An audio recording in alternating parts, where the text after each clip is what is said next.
I'm Dr. Melissa Longo. Welcome to Everyday Rockstar Moms, where every episode I'll interview moms just like you who are rocking it in their homes, raising their children, managing their households, building their careers, working on their relationships, dealing with challenges, finding success, trying to find balance, and themselves along the way. Every episode you'll hear from women just like you of all ages and stages of motherhood, sharing their stories, life experiences, and leaving you with practical tips, ideas, and inspiration to help you rock your life. Hi everyone, welcome to the show today. I'm really excited to have my guest, Dr. Theresa Warner, on the show today. I've known Dr. Theresa, since I was in chiropractic school, going as a student, going to their seminars. Her and her husband are leaders in our profession. But I want to introduce you to Dr. Theresa, the mother, today. Theresa, welcome to the show. Oh, thank you so much. It's such a pleasure to be here. Can you tell our listeners, sort of in a quick, 2-minute nutshell, a little bit about who you are and your family life and anything we need to know about you at this time? Oh, well, I think you mentioned I'm a mom, I'm a wife and a mother and a pediatric chiropractor. I've been happily married for over 20 years and to my college sweetheart that I met in chiropractic college. And we have 3 children. My oldest is 14, a daughter named Sydney, and I am just about to embark into the life of having a high school student. So I have new things waiting for me come September. And then we have a son that's 12, Sky, and we have a 7-year-old daughter named Alexis. And along with that, we also have a practice, and I'm in here seeing kids and moms and pregnant moms all the time, every day in my office. And I've been a Leche League leader for the past 10 years or so, giving breastfeeding advice and counsel with moms and holding meetings in the office. And so I just really enjoy being a part of the birth community and dealing with and helping moms with young kids and all the struggles that we go through, but kind of twisting it in a really positive way so that we can be well informed and make great choices and look back and smile on it all. And it sounds like you've been doing that in your practice and now adding to your own practice experience, your clinical experience, your family life. Yes, definitely. The two merge completely for us, and our kids are in the practice quite often with us. They have their friends come in, and they make friends with patients, and we really keep it one big happy family. For me, you can't separate work and our family life. It's especially because my husband practices with me, and we're all here together. So we love to keep that, and it really is an extension of our purpose and our passion. And so we kind of merge the two together. It sounds like something most people would aspire to have. Well, I think that we've worked hard to have that and maintain it. And I don't know if work hard is the right words to say, because it's really been like a natural flow for us to have that happen. But I would say that people often look and smile and they think, gosh, I wish I could have, my daughter at work with me, or I wish that I could do these things. And sometimes I help them to tweak the situation and make that happen. Sometimes there are ways to do it, but we certainly enjoy that. We're feeling really privileged that we're able to do that. Yeah, and it sounds to me like, you're living a lifestyle that's really congruent with the values you teach others in your programs and within your practice, as far as parenting and natural parenting and getting kids adjusted and feeding them the right foods and breastfeeding. It's all seamlessly integrated into your whole lifestyle, it sounds like. Sure. I think you really have to have that kind of truthfulness and validation. And, it's nothing that you can fake. So we definitely live that lifestyle. We have since before we had children. We really planned it out and knew that this is something that we always wanted, but we wanted to raise them in a way that was true to our values and a way that's very healthy and really make educated decisions. And in doing so, help others to be able to look into the different scenarios that they may have. And, for the listeners out there, I mean, things as simple as, do I breastfeed or do I bottle feed? Do I have a home birth or a hospital? Do I use a midwife or an obstetrician? all the different choices that are really positioned in front of us every day. Do I buy organic food or do I not bother? Does it make a difference? Do I use, fluoridated water? Do I not? So there are just a constant array of questions and choices, but along with that, great opportunities for us to make the parenting choices that we want. My greatest desire is to really help moms on their journey with that and being an informed healthcare consumer. And I've heard too many stories of them being uninformed and looking back and say, oh, if only I had known that. I wish I had known that when. Now I know, but. And so we want to try to connect with people as early as possible. And that's why I love your podcast and I love what you're doing. And it's such great value for moms, is being able to really right from the start make informed decisions and not have to look back and say, oh gosh, I wish I knew when, but be able to make those choices themselves. So I just think it's great what you're doing. And I do, love being a part of it. Yeah, thanks so much for sharing all of that. I think I agree with you. 120%. My sons are close in age to your daughter. I also have a high schooler, future high schooler in a month and a half. So that's a whole new journey. And my kids, my practice is in my home. So my kids sometimes are, walking in and out of the practice, and people know that the way I'm advocating they look after their family's health is definitely congruent with what I'm doing myself. And they'll often ask me questions, and I'll say, well, actually, if it was my son, I did this. So I think it's really important, and I think you guys are certainly excelling at that. Can we circle back and talk about, so your oldest daughter is 14, but you've been in practice longer than that. Oh yeah, I don't want to date myself, but I actually graduated at the end of 92. So I've been in practice since 93, and we waited almost 10 years to start our family. We had been just doing a lot of traveling and teaching around the U.S. and internationally, and so we're really enjoying that. But we always knew that most of all, we wanted to have a family. So we were just overjoyed when we started that. So did you feel that was your goal to sort of, knock off as many career starting or career accomplishments sort of before you had your family, or where in your career life did your daughter arrive, and what was that transition like for you? Well, I think, for us, we were super busy at the time. Although, we decided, together that this was the right time, and I really didn't want to wait any longer. Although I graduated college, in my early 20s, I was already to my early 30s. And so my clock felt like it was ticking, and I just felt like, oh my goodness, I want to be a mom so much, I want to get this party started. And so we were at a point in our career where we were, I don't know if you say the height of your career, because I think it's always evolving and growing. Always evolving, absolutely, yeah. But, feeling like in a really great position. Our practice was thriving. We had several associates. We had lots of staff. We had a company that helped other doctors and coaching internationally. We were traveling around the world. We were lecturing 35 to 40 weekends a year, traveling all over. So, and then coming home and practicing full-time during the week.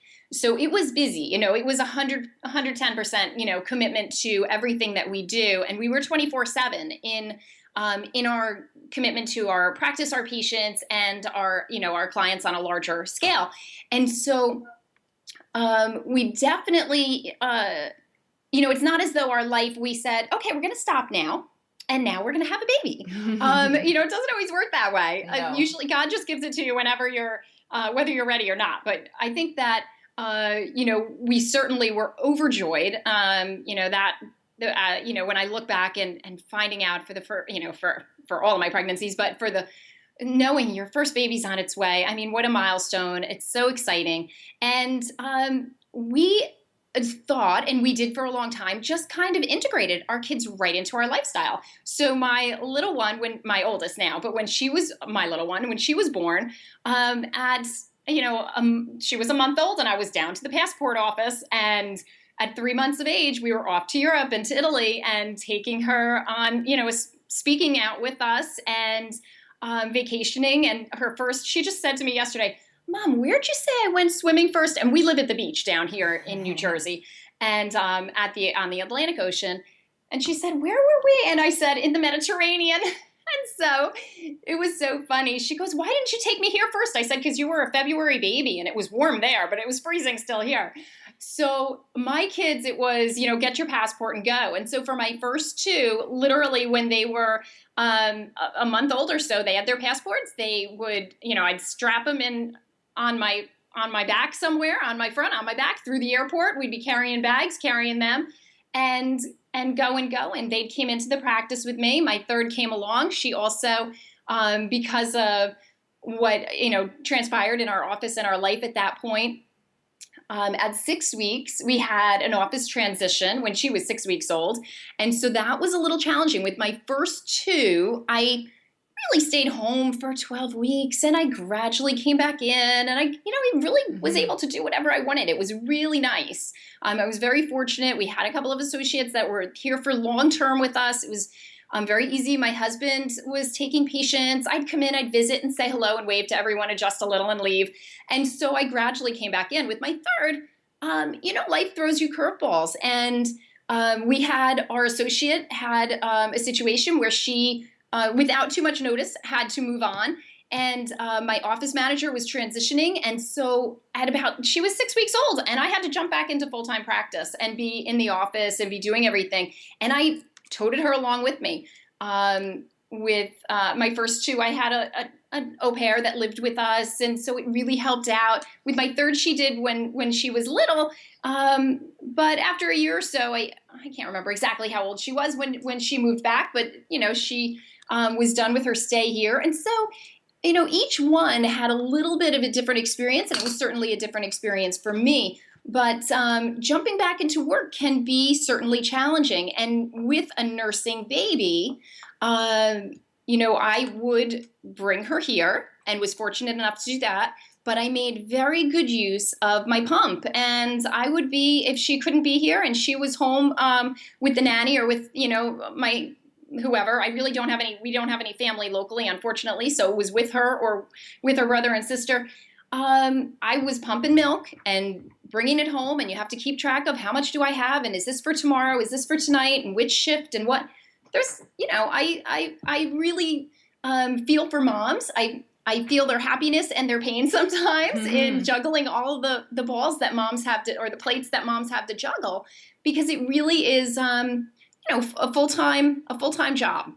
Yeah. So when you got back into the practice with Alexis when she was 6 weeks of age, has that momentum just continued? Like, have you been since then, fully integrated back into the practice, or have you been able to restructure things at all to give you more time at home with the kids, or?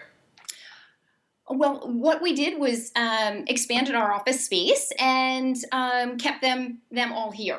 And so my patients would laugh sometimes when they were littler, and now my big two are getting older, but which summer camp are you doing? Where are the kids going to summer camp? And I said, they're going to chiropractic camp. Like, they would just hang here at the office with me. And you can't imagine, like, we'd have so many, it's a pretty, we have about 3,000 square feet. And so they have their rooms and the big doors open up to the back patio, and we'd have like a little pool out there, or they'd have their sidewalk chalk and bubbles and, all kinds of stuff. And really, like, your practice can be adapted right to that, I found. Now, obviously, not every mom is in this scenario. Maybe they don't have their own business or are in this kind of situation. But for me, it was really a blessing, and I just adore having them here. I definitely love having the kids around me as much as possible. They're my greatest joy, and being a mom is just my greatest love in life. And so I had someone yesterday, and she came in, she said, "Oh my gosh, how much longer do we have of summer? I'm so ready for them to go back to school." And, I felt for her, but at the same time I said, oh gosh, I truly look at it the opposite way. It's like, it's the glass half empty or half full. And I think, oh, it's the countdown till they have to go back. My kids get along really well. And I feel like the more they're together over the summer, the better they get along. And I love having that kind of family dynamic. And this year they'll be at different schools with high school and these different transitions. And so having that time together is so great. Yeah, something that we've talked about with other guests on the show is really creating the lifestyle, right? And it sounds to me like you and your husband have essentially done that. You intentionally decided you wanted to have a family. You knew the family values you wanted to raise them in, and you've created that for them. You've created a space in your practice where they can be. You've just integrated everything, but it's also, what you set out to achieve, essentially. Absolutely. And Yeah. that, when we expanded our office, I put special padding in my one office so that it would be extra thick carpeting and measured out. So here the pack and play can go here and the changing table can go here. Because I knew that we were integrating that right into our lifestyle.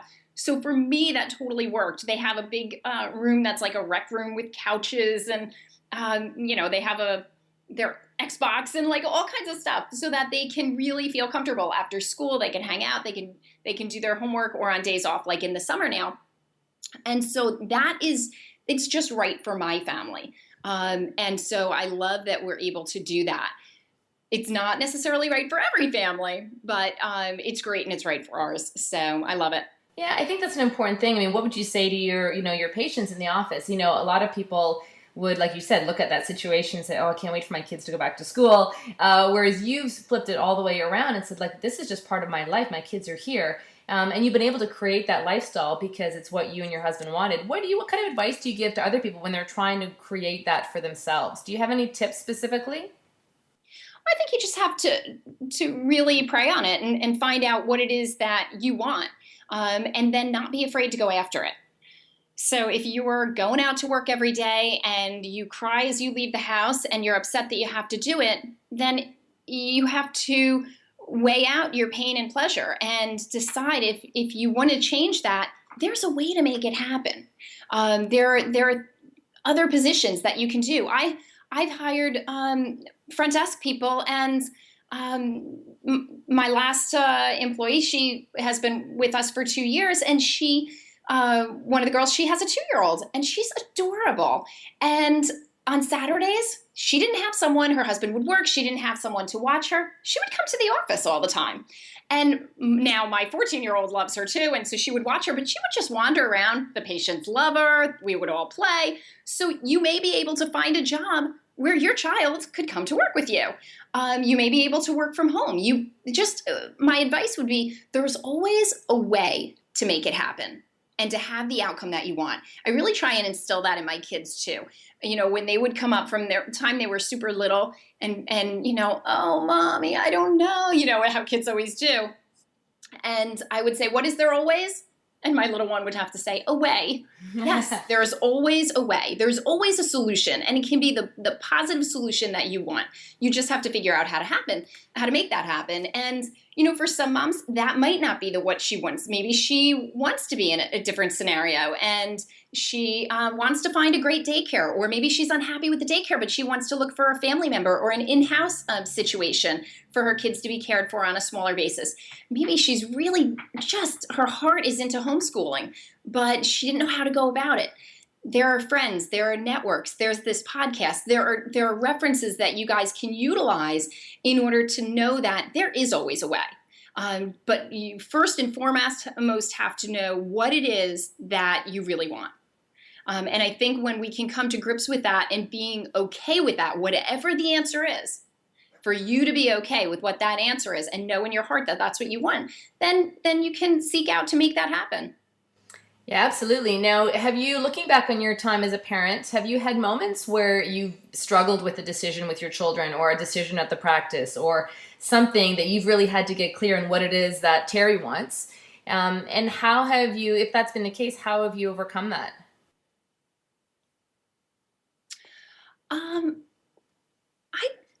That's stumping me a little because I feel like so many moms have, we're really kind of internally led, and so we're pretty clear. And fortunate enough to, be with my husband. Now we've been married longer than I've been with him longer than I haven't been with him. So we've reached that point that he would be my reference point. That I thought, if I'm not sure where to go, I'm fortunate to be in a relationship that we can kind of find that and navigate those waters together. But there, there certainly have been different situations along the way. Like I said, my first two, I could kind of pick and choose when I wanted to be here, and my work, I could work part-time as opposed to having to, jump into longer days or nights here, and, travel with the kids and do these things that other times may have been more difficult. But I really feel like it's been pretty smooth sailing. And so I'm definitely fortunate that way, and have, not had to juggle too many struggles, or maybe I just kind of flipped the scenario and didn't look at them as struggles. I tend to saying that, try to look at it as a growth experience. We're going to be bigger and better on the other side of this. God has something bigger in store. We just have to grow through it, and, and have faith along the way. Well, I think your comment about feeling like you're internally led, that's using your instincts, right? A lot, and making decisions from the heart. Absolutely. And I think that that's the most important thing, is sometimes we, as moms, will feel pressured and think that, well, you have to do it the way my mom did it. I have to do it the way my mother-in-law did it because she's forcing me to. Or my best friend said this, or the television show said I should do that. My doctor and my pediatrician's pressuring me to do this. There are a lot of external pressures that can happen on a daily basis sometimes, and it can be overwhelming if you let it. I think that the most important thing is finding your voice, and you have one. It may be buried, deep inside, but you have one, and when you find it and let it out, you will be happier, and you'll know that it's right. You won't be looking back and saying, I wish I woulda, shoulda, coulda. Mm-hmm. It's that I know that I'm making the right decision, given the information that I have at this time. Absolutely. I wanted to circle back when you were talking about when you had Sydney, and you just, at a couple of months, you packed her up, toured her through across Europe. The first thing that popped to my mind was that you didn't have any fear. Like a lot of moms would just want to got to stay home, got to manage this. But you just kind of picked up and went, and had a lot of trust that things were going to be fine. Can you talk a little bit about where that philosophy has come from in you and your husband? Sure. Well, that's the foundation that I'm sure you share with us with our chiropractic philosophy, and just believing that the body has an ability to heal and repair, and always strive to be better, and not have a fear of what's on the outside trying to invade us, but the power of what's inside of us being able to keep us healthy. And so we wanted to, we had a trip planned, and so up she went. Some parents would be concerned about that. We weren't. We took the babies out and about from the day they were born. We were never fearful that, oh my goodness, that bacteria might, invade my child, because we were doing everything that we knew from preconception really, but onward, to make sure that my body and her body were as strong and healthy as possible. And we know that if you keep your body armed and super healthy, and your nervous system and your immune system working at 100%, then nothing can penetrate it. It's like wearing a suit of armor. So taking her into the long airplane rides and overseas, she's also, I would mention, our children are not vaccinated. That's certainly another choice that we made. And so taking her there, I think, some parents would have certainly felt a little nervous about, but we just never felt that, because we have really just a strong connection to knowing what the body's potential is, and being able to lean on that. Yeah, I would agree with you. I think that, our clinical experience and our knowledge certainly gives us a stronger foundation in how we want to manage our children's health. And there's lots of things I do with my kids, and I don't even second guess them. I just do them because I just trust, everything is going to be okay. And I think it's great that you can share that experience, with your patients, that real life experience, that life is going to be okay. And this is what your body needs to be healthy. Now, I'm sure you could give us a huge list, but if you were to say, your top 3 things that moms need to be doing for their family's health, could you name me 3? Oh, sure. Number 1, obviously, as a pediatric chiropractor, and in talking about the health issues that we are, is making sure that that each and every child is getting adjusted, that they're being checked regularly by a chiropractor, preferably a pediatric chiropractor that's able to make sure that their nervous systems and their immune systems are working at 100% to keep them super healthy all the time and maximize their brain function. Number two, like that would be breastfeeding and making sure that we're encouraging moms as much as possible and as long as possible to nurse their babies. It's nature's perfect food. It's something that grows your brain function, your immune function. It's nature's first immunization. It's how we're passing along all of our nutrients and everything to that child and building their immune system. So certainly that.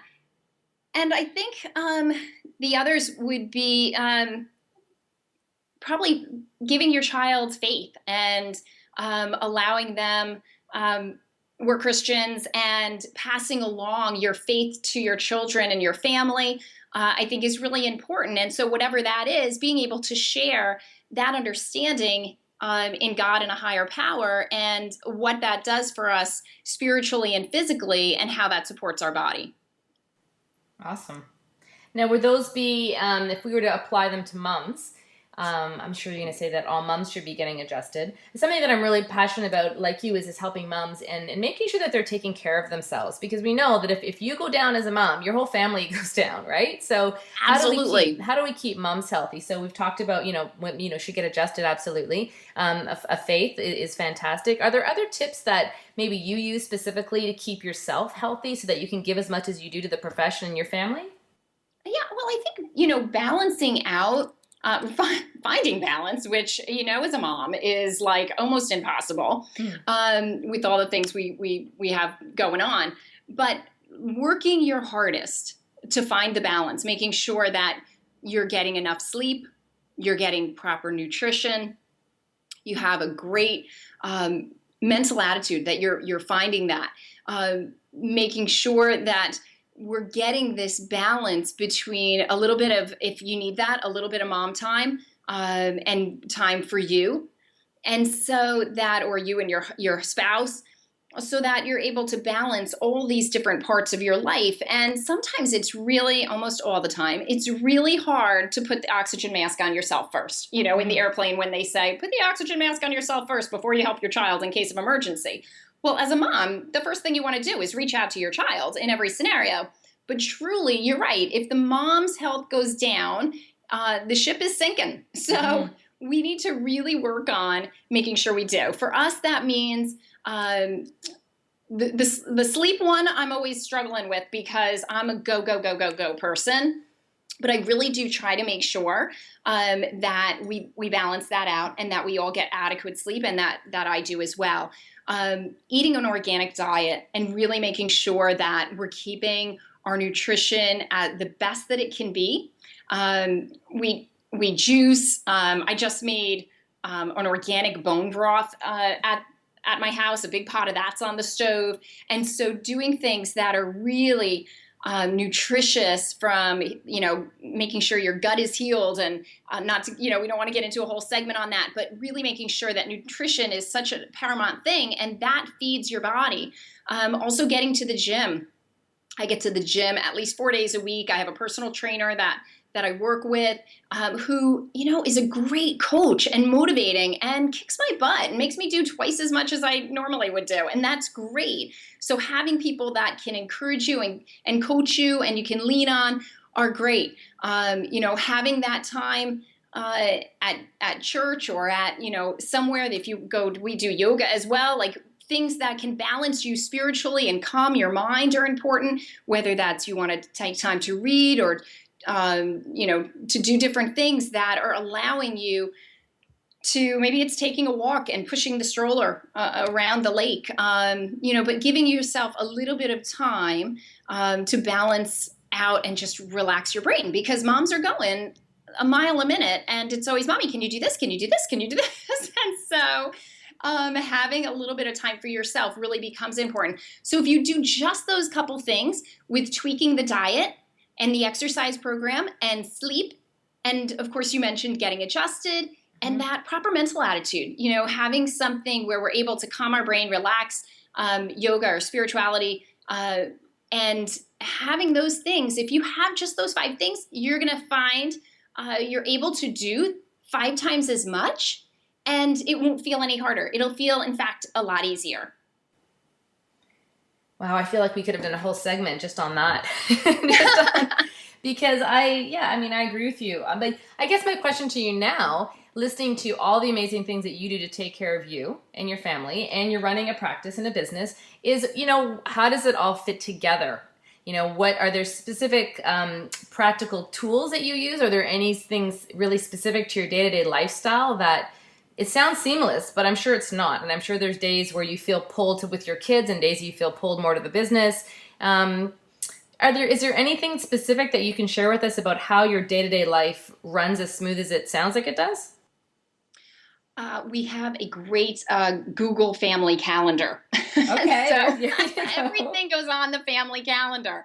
And on the iPhones, like we all share that calendar, and that's great. So we have our little things in different colors for the different family members. It's definitely the mom calendar. And so although my husband really is more in charge of it than me, and puts literally like my kids, I can't even, people wouldn't want to believe it if I told you how many activities we encourage our kids to be in. So our lives do get a little bit insane, but in a good way. In the fall, my son does 2 soccer teams. Once soccer season ends, he does 2 basketball teams. In the spring, he does 2 baseball teams. In the summer, he does camp and some, like with the Boy Scouts and, and a whole host of other things. Right now, he's playing Pokemon.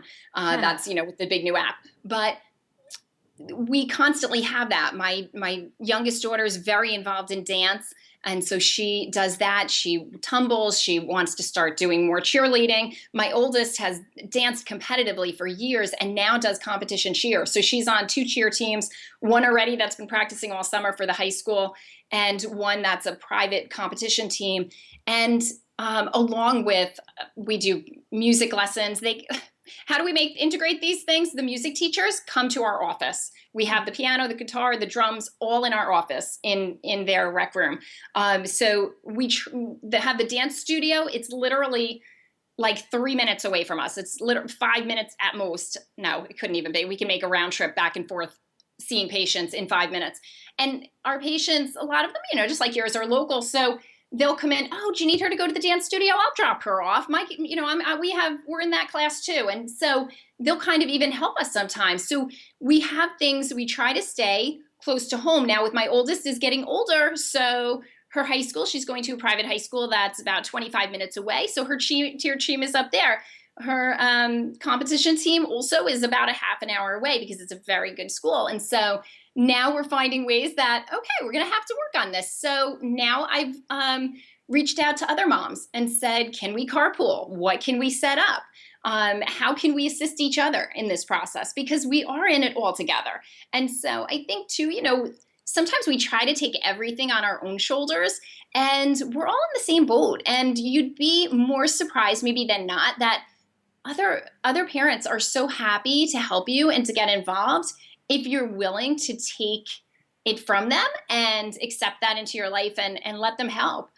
So that's worked out great too. So with her right now, that's what we've been doing, but we are, we're always super, super busy, but it just kind of works. But using a calendar is super helpful because anything that comes in goes right on that.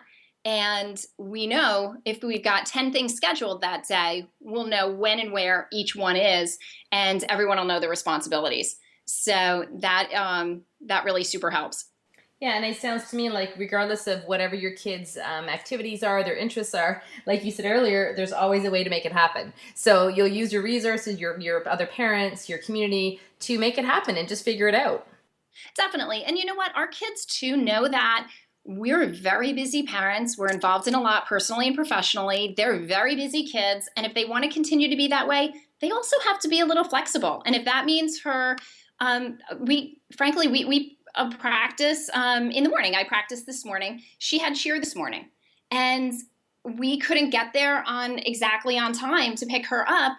And so we couldn't recruit the day before she was able to find someone. Okay, I can drop you off. I can bring you home. We couldn't find anyone today to bring her home. And so if the mom can't be there or the coach couldn't be there, we know that our friend practices around the corner, that she can go to his office, or there's a Starbucks right next door. And so she went in, ordered a Frappuccino, and sat there for 20 minutes and waited for us.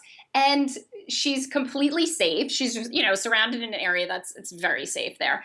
And so they know if my little one needs to stay at the dance studio for an extra class because we're still with patients and we couldn't get away, then she loves it. And the teachers love her. She's adorable. So they just have her sit on the side and she watches the next class. And then when we get there, they wave her right out the door. They see us pull up and we run out and pick her up. So they're really good about doing all of that and having a little flexibility too, because sometimes it's really hard. Like if you need to be dropped off 15 minutes early or we need to pick you up 15 minutes late, it's either that or you can't go tonight. Mm-hmm. And so, obviously we're making sure they're safe and we know the parents around, and all of that. I don't want your listeners thinking it's something other than that, but having a little bit of flexibility for all of us is important. And it's really also teaching them a little bit of responsibility and independence. I'm a very hands-on mom. And so if anything, I don't let them have enough independence. So giving them those little pieces, I think is good for them. So that happens too. And just teaching our kids to be a little bit flexible with their schedules. Yeah, I was just going to add that you're modeling, what real life is like, that sometimes, you have to adapt to other people. You've got a family of 5 people. So you've got to compromise on, what movie you're going to watch or who needs to be dropped off here so that you can drop someone else off somewhere there. It's all those life lessons about relating to other people and working in a team, essentially, that they're seeing firsthand. Yeah, definitely. That's exactly it. You're nailing it on the head. And I think it is good for them. Because that's the way life is, Yeah, exactly. It's just the way it is. So they see us very busy all the time, and they're able to, I think, pick right up on that energy and roll right with it. In a really positive way. They love being involved. Some people look and they're like, oh my gosh, our kids are involved in so much, and I didn't even name half of it. I'm leaving stuff out that they do during the week every week, and they are, but at the same time, they thrive with it. They want to do it. We sacrifice, well, that's a bad word, but we take the time to schedule it all in order to make that a reality for them. And so we want to see them enjoy it, and they do. Mm-hmm. So it's a win-win.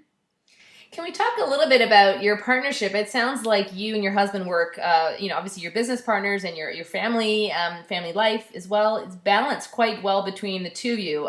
Maybe it's not always that way, but can we talk about your relationship as childhood, as college sweethearts, as you said? You've been together for, as you said, longer than you've been alive. How do you maintain a healthy, strong marriage? Do you have any tips or, do you have rituals or date nights or...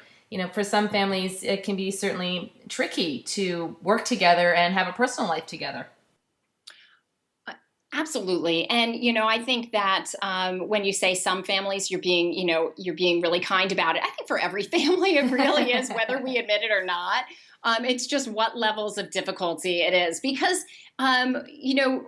we have... When you look, it's very seamless.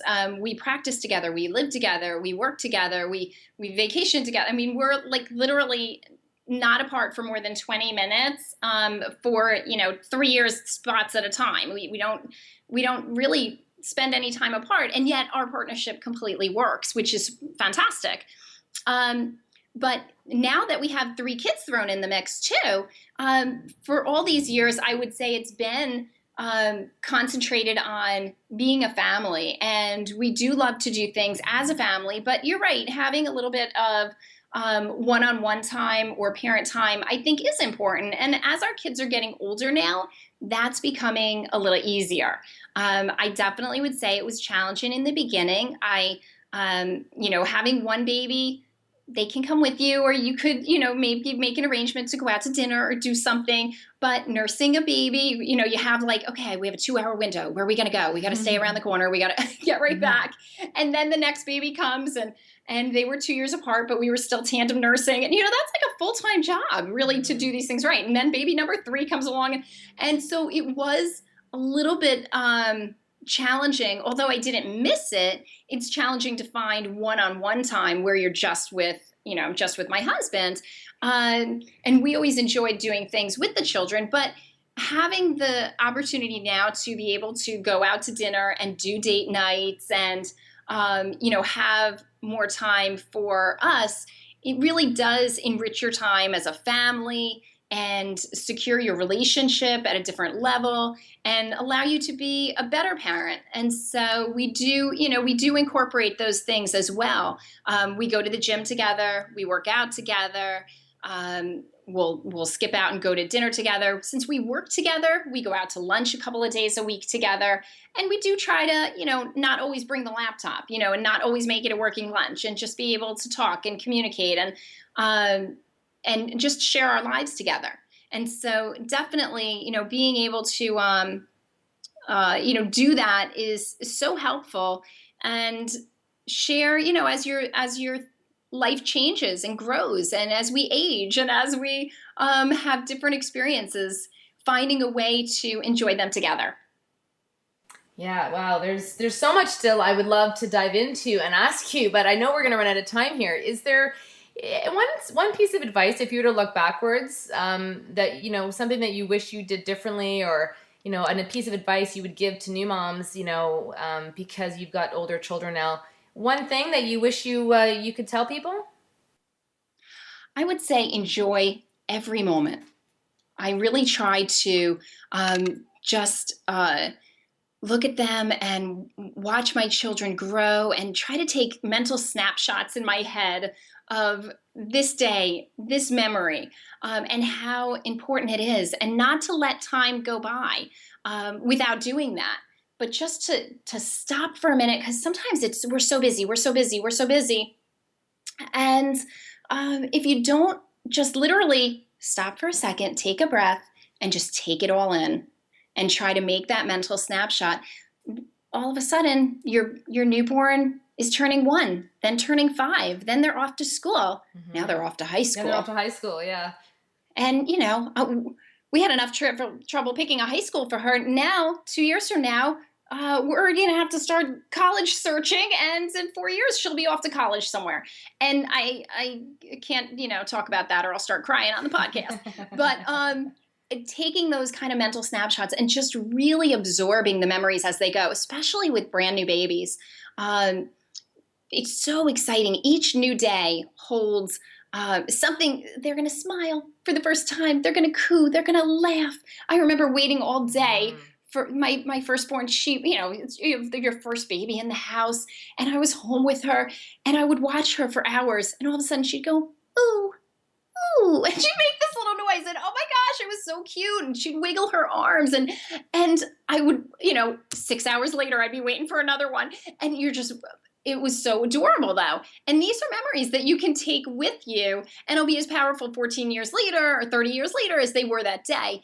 And just enjoying and loving life as it happens, and not having to look back and, and say, oh gosh, I don't even remember that. Because it can slip by.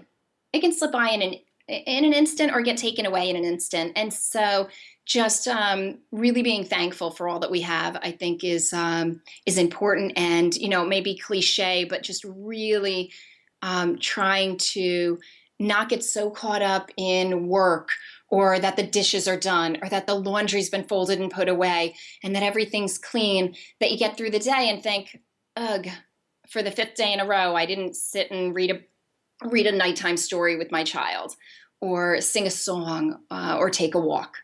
We want to be able to look back and just treasure just those little moments, because they're so meaningful to your child. And when they grow up and become a mother, they're going to feed off of that. And it'll be they won't care that the laundry was folded and put away, that the house is messy or clean, or about any of the things that we think are important. they're going to remember that their mommy tucked them in every night, that they said their prayers with them, that they read their story with them and held their hand. And that's what matters, I think, to us in our hearts as moms. We get caught up in making sure that the outside world looks perfect, but that's really for everyone else. But just being true to yourself and to your child and holding that bond with them is just such a joy. And once that time is gone, it's gone. So we want to really treasure it while it's here. Yeah. But then, praise God, we get grandchildren eventually. So not that I'm in any hurry for that, but one of these days, well, couple decades down the road, we get to do it over again. Yeah, and I feel, I don't know about you with your daughter heading off to high school, but I feel like with my son graduating this year, wow, it made me just all of a sudden realize how all those moments I had with him as an infant, as a toddler, like how quickly it all went by. And it certainly makes me appreciate it more with my younger son. And when I'm in tune with the women in the practice and all the young babies, it's completely enriched what I can tell them of everything you just said, as far as savor this moment. Because right now it seems like, it's so long when your child isn't sleeping. You feel like you're nursing all the time. It feels like forever. Yeah, but it's really such a blip in the whole parenting experience. And before you know it, they're going to be these wonderful, independent souls that we're going to miss. So enjoying it. Absolutely. Yeah, well, thank you so much for your time today, Terry. I mean, like I said, I feel like we could have continued talking, but you're a busy lady, and so I've got to let you go. If people want to find out more about the work that you're doing, how to connect with you, what would be the best way? I would say, well, they can go to, I'm actually have launched a podcast called the Dr. Wellness Moms Show, and they could connect with me at the corresponding website, which is drwellnessmom.com, drwellnessmom.com. And so if they want to connect in any way or email a question over or anything, that would be the place to do it. Yeah, and this will all be on the show page and everything. So again, thank you so much for your time, a wealth of information and inspiration about family life. And I will let you get on with your day. Oh, well, thank you so much. It was such a pleasure being here. I really appreciate what you're doing so much, and the great work and getting all this information out to parents. So many moms feel alone out there, and we have to remember that we're all in this together. And so together we can achieve anything. And so thank you so much for having me today. Yeah, thank you so much. That's pretty much the number one reason I wanted to start the podcast, was that I felt like women do feel that they're the only ones struggling some days, or the only one dealing with challenges, and we're all together. And the more we can share our stories individually, it helps us all. So again, thank you so much, Terry.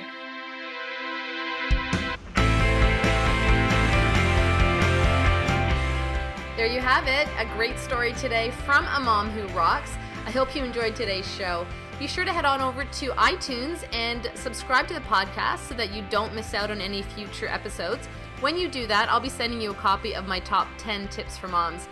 These are some of my personal practical strategies I believe that as women we can all benefit from and help us be emotionally and physically as healthy as we can be. When you're also there on iTunes, I would also love it if you left a review. It's really important to leave some reviews, because that helps other people find the podcast, and it helps inspire them to listen and potentially gain some insight from the podcast. Tell other moms that you know would benefit from this show, or most certainly nominate them and let me know who you think I should be interviewing. I'd love for you to connect with us on Facebook as well. Head on over to Everyday Rockstar Mom and join our community there. Thanks so much for joining us today. We'll see you next time.